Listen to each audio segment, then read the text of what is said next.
शरीर थोड़ा ही है, शरीर तो खलास हो जाता है।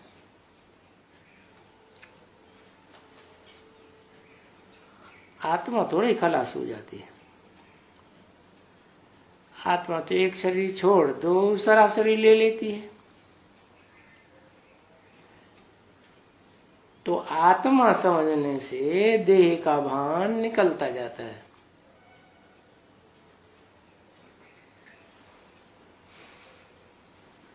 देह समझने से देह भान बढ़ेगा,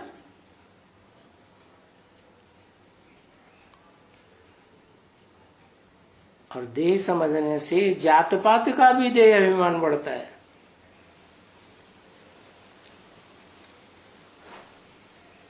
बहुत अहंकार में आते हैं, बहुत क्रोध में आते हैं। तो ये समाज में है ना भले। तो अभी बाप समझाते हैं ना, कोई भी धर्म वाले, कोई भी जात वाले, कोई गुजराती हो, मराठी हो, फलाना हो, मारवाड़ी हो, तो ये कोई भी भेद अपन के अंदर नहीं आने देना है। बस ये सब आत्मा है, एक बाप की संतान है।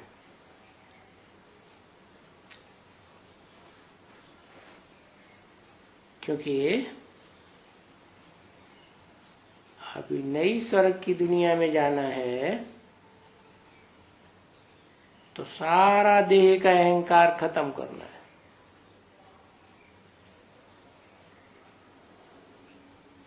वहां तो फिर ऑटोमेटिक आत्मिक स्थिति में रहेंगे। हम हैं ही ज्योति बिंदु आत्मा। तो अभी ये फाउंडेशन पक्का करना है, अपन को आत्मा समझना है।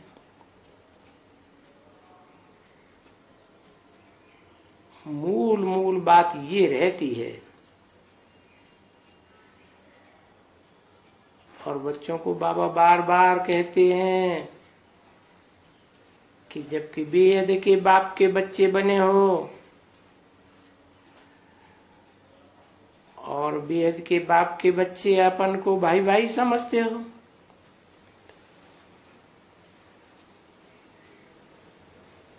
तो ईश्वर की संतान होने के कारण तुम्हारे अंदर शुद्ध अहंकार होना चाहिए। क्या हम सब मनुष्य मात्र एक बाप के बच्चे हैं। जो लोग गाते तो हैं लेकिन समझते नहीं हैं ये कब की बात है। क्या हिंदू मुस्लिम सिख ईसाई सब आपस में भाई भाई,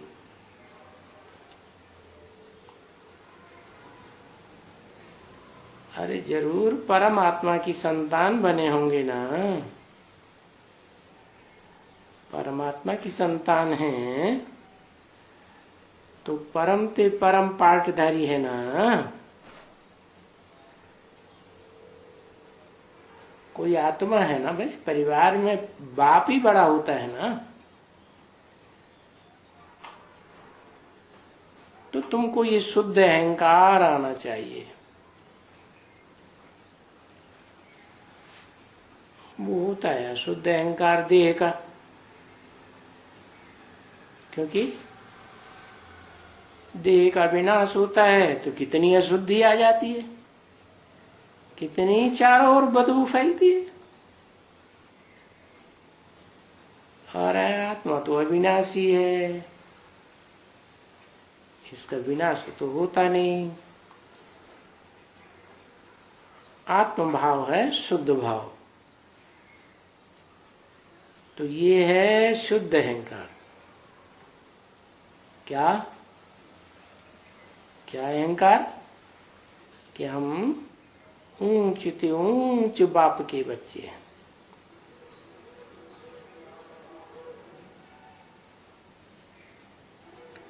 फलाने के बच्चे हैं, तो अंदर में भाव रहता है ना कि हम ऊंचे ते ऊंचे हैं।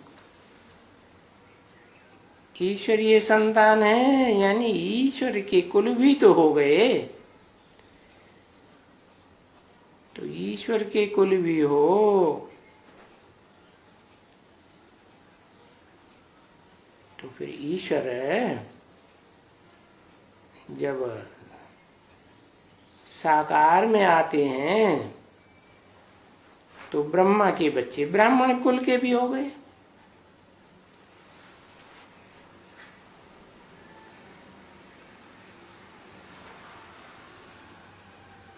ऊंचे ऊंचे कुल कौन सा है? ब्राह्मण कुल। तो ब्राह्मण कुल में भी नंबरवार हैं, एक जैसे हैं नंबरवार हैं। तो ब्राह्मणों की नौकरियां गाई जाती है। जैसे दुनिया में 9 मुख्य मुख्य धर्म भी तो है ना, जो कुछ न कुछ भगवान को मानते हैं। तो ब्राह्मणों की भी नौकरियां हैं।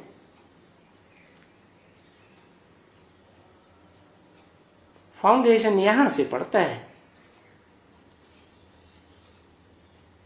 जबकि आत्माओं का बाप इस सृष्टि पर आते हैं, आत्मलोक को छोड़कर, और वो निराकार बाप साकार ब्रह्मा में प्रवेश करके पार्ट बजाते हैं ज्ञान देने का। तब ही तो हमें पता चलता है कि हम ज्योति बिंदु आत्मा हैं और ऊंचे ऊंचे बाप के बच्चे हैं। तो जबकि ईश्वरीय कुल और ब्राह्मण कुल के हो, तो फिर दूसरी दात पात भेद भाव का तुम्हारे पास कुछ भी नहीं रहना है।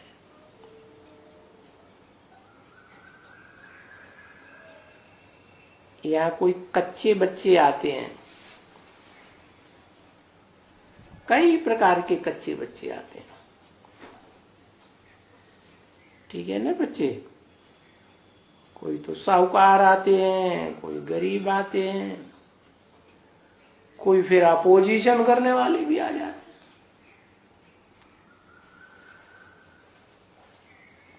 अपोजिशन करने वाले भी होते हैं ना। तो बाबा को तो सबकी संभाल करनी है। क्यों? अपोजिशन करने वालों की संभाल क्यों करनी है? क्योंकि बाबा तो हम सबका बाबा है ना। हम सब आत्माएं हैं, तो आत्माओं का बाबा भी आत्मा ही होगा ना। तो वो सबकी संभाल नहीं करेगा, भेदभाव करेगा कि अपोजिशन करने वाला है, तो फिर ऐसी दुनिया बनेगी क्या? भेदभाव खत्म हो जाए। कहते हैं वसुधैव कुटुंबकम, परंतु सारी वसुधा तो कुटुंब तब ही बनेगी जब पूरे परिवार में, इस सृष्टि रूपी परिवार में एक बाप हो। तो एक बाप अगर भेदभाव करने वाला होगा परिवार में, परिवार की भांतियों में, तो फिर नई दुनिया कैसे बनेगी? तो बाप को तो सबकी संभाल करनी होती है। पोजीशन वालों का पोजीशन रखना होता है।